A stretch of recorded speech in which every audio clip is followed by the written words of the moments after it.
गुरुवाणी है। गुरुदेव कृपया बताएं, वाणी के 4 स्तरों में यह गुरुवाणी कैसे अभिव्यक्त होती है?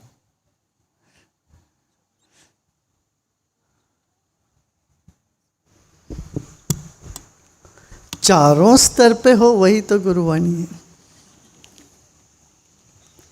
मौन में, इशारे में, कृत्य में और वाणी में।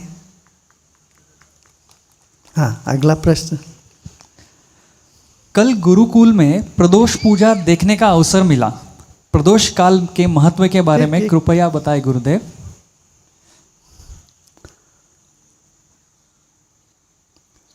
प्रदोष काल खासतौर से शिव जी की पूजा के लिए माना जाता है। पुराणों में ये है कि प्रदोष के दिन भगवान संचार करते हैं, भूलोक का खबर लेते हैं, कहाँ क्या हो रहा है। प्रदोष माने यही जो सारे दोष को निवारण करने के लिए। उसको शिवरात्रि भी कहते हैं, महाशिवरात्रि। कृष्ण पक्ष में आया तो शिवरात्रि, शुक्ल पक्ष में भी प्रदोष है। प्रदोष माने 13वीं दिन, वो 13वां तिथि जो है वो है।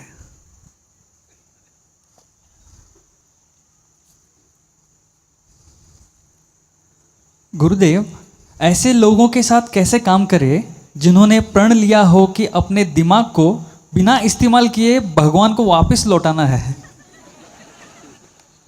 यही तो हमारी समस्या है। चलो गुरुदेव, जब जीवन को स्वप्नवत देखता हूँ तो भीतर वैराग्य और शांति की अनुभूति होती है। न कोई सांसारिकता, न कोई बड़ा लक्ष्य सूझता है। बस एकांत में रहकर साधना करना और आवश्यकता अनुसार ही कर्म करना सही लगता है। क्या यह उचित है? आवश्यकता के अनुसार ही कर्म करना चाहिए। मुझे एक्चुअली यकीन नहीं हो रहा है कि मुझे आपके साथ बैठने का मौका मिला है, तो मुझे थोड़ा सा 10 सेकंड लगेंगे। सब सरप्राइज है यहाँ पर। आपसे एक छोटा सा सवाल, पहले हम लोग थोड़ा वार्म अप कर लेते हैं, मैं थोड़ा वार्म अप कर लेती हूँ कि हाँ। आप गुरुदेव हैं सबके, आप एक काम करते हैं, आप एक गाना हो जाए तो तुम आराम से थोड़ा रिलैक्स भी हो जाएगी, वार्म अप भी हो जाओगे। हाँ भाई, एक गाना तो बजा डालो। आपके दोस्त हैं? हमारे दोस्त कौन नहीं है ये पूछो ना तुम। नहीं, मतलब कोई पक्का दोस्त जिससे आप मन की बातें शेयर करते हो, बड़े हुए हो जिनके साथ। अच्छा अच्छा अच्छा अच्छा। मैं मन की बात तो प्रधानमंत्री करते हैं। मैं आत्मा की बात करता हूँ। आपको लगता है कि भारत में, क्योंकि महिलाओं को एक अलग उपाधि पे रखा जाता है, हमारे यहाँ लड़कियों को जो है देवी का रूप दिया जाता है, उस वजह से कई बार हम उनसे गलती करने का अधिकार छीन लेते हैं, क्योंकि फिर वो जो भी करते हैं हमें लगता है कि यार इनसे तो ये एक्सपेक्टेड नहीं था। नहीं, ये तो देखो, जब मनुष्य तनाव से भर जाता है, गलतियां कर बैठता है। तो हमारे भारत में पुरातन एक कहावत है, जो भी गलती होती है वो सिर्फ 2 चीज़ों से होती है, एक काम और एक क्रोध। ये 2 ही ऐसी चीज़ है जो सबसे पाप कराता है। गुस्से में आदमी कुछ भी कर सकता है। ऐसे कोई व्यक्ति भूखा है, उसमें कामनाएं बहुत है, उसके मन में बहुत कुछ चाहता है, किसी भी तरह से भूखा हो, वो गलती कर ही बैठा है।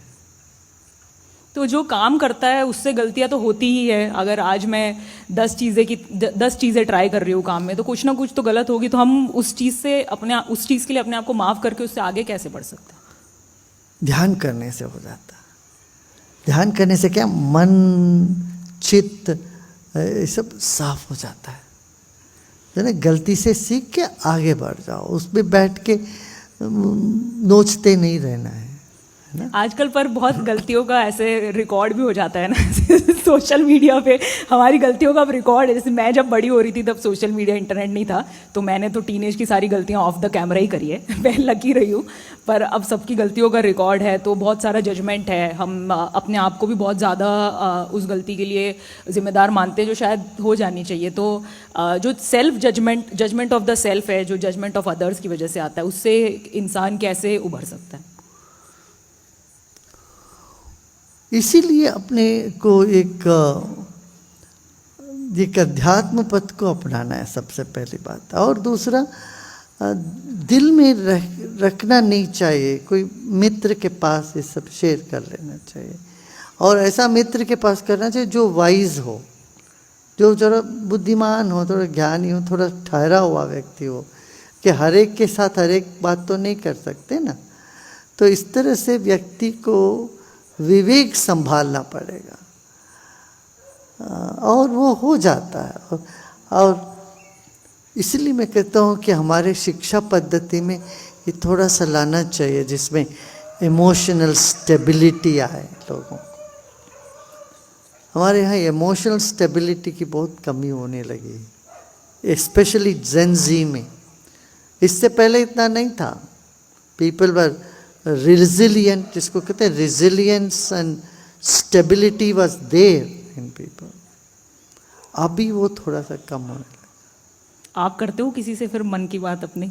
जो आप जो कह रहे हैं कि किसी एक मित्र से बात करनी चाहिए, तो आप करते हो ऐसे किसी मित्र से बात? मैं तो अपने से करता हूँ, बात करने की जरूरत ही नहीं पड़ती, तभी हम यहाँ बैठे हैं जब मौन में सब काम सद जाता है, बात क्यों करें? तो मन मस्त हुआ तो क्यों बोले? सच बात। ये मैंने मैं आश्रम के बच्चों से मिली जो इंट्यूशन प्रोसेस जिन्होंने करी है। देखा ना? हाँ, अरे मस्त बात है, उनको सब पता है। मैं तो सोच रही थी कि कुछ मेरे बारे में ना बता दें आसपास वालों को। तो अरे वो ऐसे उन्होंने पट्टी वट्टी बांध के मेरा फ़ोन का कुछ पढ़ दिया, तो मुझे लगा कि यार तो डेंजरस है। पर जैसे जो बच्चे हैं 5 से 18 साल की उम्र के, ये लोग इंट्यूशन प्रोसेस से अपने इंट्यूशन को चैनलाइज करना सीख गए हैं, उन्हें अपने सेंसेस जो है बहुत एक्टिवेट हो गए, तो अब उनसे गलतियां कम होगी क्योंकि वो चीज़ें देख सकेंगे। तो उससे ऐसा नहीं है कि हम गलतियां करना तो ज़रूरी होता है ना, कि इंसान के व्यक्तित्व में सुधार के लिए। इनकी व्यक्तित्व में इतना परिवर्तन आया तो चौंकाने वाली है ये बात, कि बच्चे बड़े शांत गंभीर हैं और सरल है, मिलनसार है। और आज की जो सबसे बड़ी समस्या है ना, अटेंशन डिफिशिएंसी, इसको ये लोग ओवरकम करते हैं। इनमें वो अटेंशन डिफिशिएंसी सिंड्रोम दूर दूर तक नहीं होता, वेरी फोकस्ड अटेंशन होता है, शार्पनेस ऑफ इंटेलेक्ट जिसको कहते हैं, बुद्धि तीक्ष्ण होती है और प्रसन्न रहते हैं। आई मीन इन बच्चों में और पढ़ाई में ये लोग सबको पीछे कर देते हैं। और सच में एक नई चेतना जागी है, एक नई आशा जागी है युवाओं में कि ये लोग ऐसे ब्लाइंड फॉर आँख में पट्टी बांध के सब देख सकते हैं, कर सकते हैं। दूसरे कमरे में क्या है, इस कमरे में बैठ के देख सकते हैं, बोल सकते हैं, और क्या आने वाला है, कौन सा प्रश्न इनको मिलेगा, वो भी इनको सब ज्ञात होता है। माने इनकी जितनी जो क्षमताएं बढ़ी है वो तो देख के कोई भी चौंक जाता है। हमारे कई बच्चे आपको किसी एक भाषा में एक सेंटेंस तो उसको 65-70 भाषा, 65-70-100 भाषाओं में उसी को लिख के आपको बता देंगे। और ये भाषाएं उन्होंने पहले सीखी हुई नहीं है। उनको सीखी नहीं। तो ये सब कैसे डाउनलोडिंग कर, अपना जो मस्तिष्क है ना, एक कंप्यूटर जैसे काम करता है। उसका ठीक पासवर्ड हो, कोड वर्ड हो तो डाउनलोड करता है। तो ये ऐसे ही तो श्रुति बनी हमारे साथ। वेदों को ये नहीं कहा किसी ने लिखा, ये बताए ये सुना हुआ, माने डाउनलोड किया गया है। तो आकाश में ये सब था तो उसको आकाश से उतारा गया। इसीलिए वेदों को अपौरुषेय कहते, माने किसी व्यक्ति ने नहीं बनाया मगर किसी दृष्टा बोलते, एक ऋषि ने उसको देखा और उसको डाउनलोड किया। और यही हमारे बच्चे कर रहे हैं अभी यहाँ पर, डाउनलोड कर रहे हैं, कितने सारे भाषाओं में वो चीज़ें सब लिख पा रहे हैं। ये एक किसी अद्भुत से कम नहीं। आप 180 देशों में आपके आश्रम के सेंटर्स है और वहाँ पे लोग मानते हैं आपको गुरुदेव, और आपकी टीचिंग्स उन तक पहुँचती है, उनकी लाइफ जो है ट्रांसफॉर्म हुई है आर्ट ऑफ लिविंग की वजह से, और आपका बहुत इन्फ्लुएंस है, सब जगह आपने ट्रैवल किया हुआ। आपकी फेवरेट जगह क्या है हिंदुस्तान के अलावा ट्रैवल करने के लिए? देखिए, आपकी लड़ाई ऑलरेडी दुनिया में बहुत सारी लड़ाई है, और क्यों लड़ाई पैदा कर रही हो आप? हमको किसी से तुम ये फेवरेट हो कह के दूसरे लोगों से क्यों लड़वा रहे हो? आपको पसंद है घूमना फिरना? लड़वाते क्यों आप?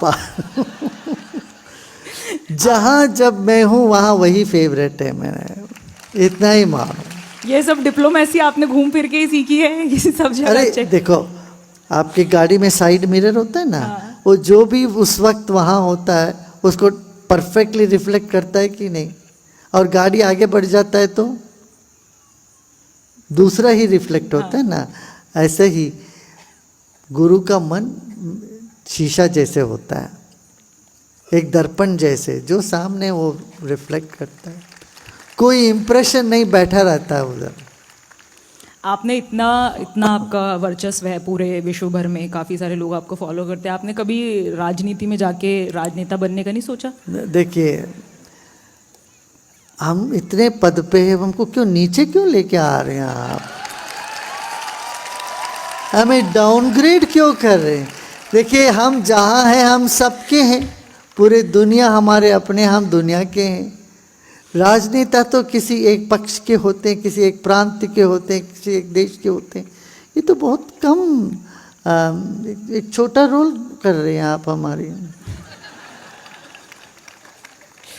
ये मुझे पता चला है कि आप पिछला बीता हुआ काल और आने वाला कल भी जो है वो देख सकते हैं आपको। अच्छा देखो, अभी आप कहते हैं ना मेरे पीछे कोई फॉलोअर नहीं, मेरे सामने सारे आगे बैठे हैं जरूर। फॉलोअर माने क्या, जो पीछे होते हैं ना। हमारे पीछे कौन है? देखो सब आगे ही बैठे हैं। तो मैं आपसे ये जानना चाहती थी, जैसे हमारे स्क्रिप्चर्स में भी माना गया है कि हम नहीं होते तो कोई और होता हमारी जगह, पर जो होना है वो होता ही है, we are just vessels of it. आपको लगता है कि आप एक वेसल है वर्ल्ड पीस की तरफ, या जो भी आपके फॉलोअर्स की लाइफ ट्रांसफॉर्म हो रही है उसकी तरफ, अगर आप नहीं होते तो कोई और होता? हाँ हाँ बिल्कुल। कौन हो सकता था वो? वो अभी जो हुआ नहीं है उसको लेके क्यों बात करनी है? अभी जो है सो है, थोड़ा बहुत करना अब पड़ता है। नहीं हो तो क्या हो सकता है? ये सब कल्पना आप करो। ये सब करना पड़ता है थोड़ा आजकल सोशल मीडिया पे क्लिकबेट के लिए, ऐसे शॉकिंग फोटो डाल के कि गुरुदेव ने बताया वो नहीं होते तो कौन होता। अच्छा, तो आप हो सकती थी। तैयार हो जाओ फिर आप। अब नहीं होते तो आप हो जाओ। मैं तो नेता बनने का सोच रही थी, आपने तो मुझे उससे ऊपर की उपाधि बना दी। हाँ, उसके ऊपर ही बेटर है। नेता बड़े परेशान रहते हैं, हम मस्त रहते हैं। तुम मस्त हो ना, तुम्हें मस्ती ही ठीक है। मैंने थोड़ा ज्यादा ही मस्ती कर ली थी बचपन से भी। मेरे मम्मी पापा को बड़ी समाज की बातें सुननी पड़ी थी मेरे लिए। अच्छा, कि बच्ची बड़ी बदमाश है आपकी। अब मैंने ठीक ठाक कर लिया अपने लिए, तो अब वही सेम लोग मेरे मम्मी पापा को बधाई भी देते हैं। पर ठीक है, मैं आपको जब मैंने देखा था पहले तो मेरे आंसू निकल आए थे। ऐसा मेरा कुछ प्लान नहीं था रोने होने का कुछ पहले से, बट वो कुछ फीलिंग्स होती है जो आप एक्सप्लेन नहीं कर सकते। हाँ हाँ। तो मेरा वही था कि बहुत बड़ी प्रिविलेज है अगर मैंने ज़िंदगी में शायद कुछ किया हो, इस वजह से मुझे यहाँ बैठने का अवसर मिला है। तो थैंक यू सो मच दोस्तों। वंडरफुल। मैं एक मिनट फ़ोन में देख लूँ, मेरे एक दो सवाल रह जा रहे हैं, मैं लिख के लाई थी। हाँ हाँ देख लो। फिर बाद में ऐसा रिग्रेट नहीं होना चाहिए ना कि मौका मिला था, बार बार नहीं मिलता है ना, फिर फटाफट मैं देख लेती हूँ। सही बात है, बार बार मैं नहीं देने वाला हूँ।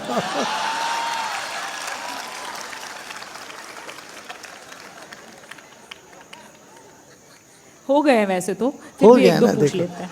हम कोई यहाँ कमी नहीं रखते हैं, बचा के नहीं, सब पूरा ही होता। पूरा हो गया ना, बहुत बढ़िया। चलो भाई एक और गा लो, कुछ तो गा लेना बस। देखिए और आज और कोई प्रश्न नहीं ना, सबका किसी का कोई प्रश्न कुछ कुछ बच गया है किसी का? नहीं, किसी का नहीं आज। हाँ हाँ, बैठे रहो आप आराम से, एक दो बार।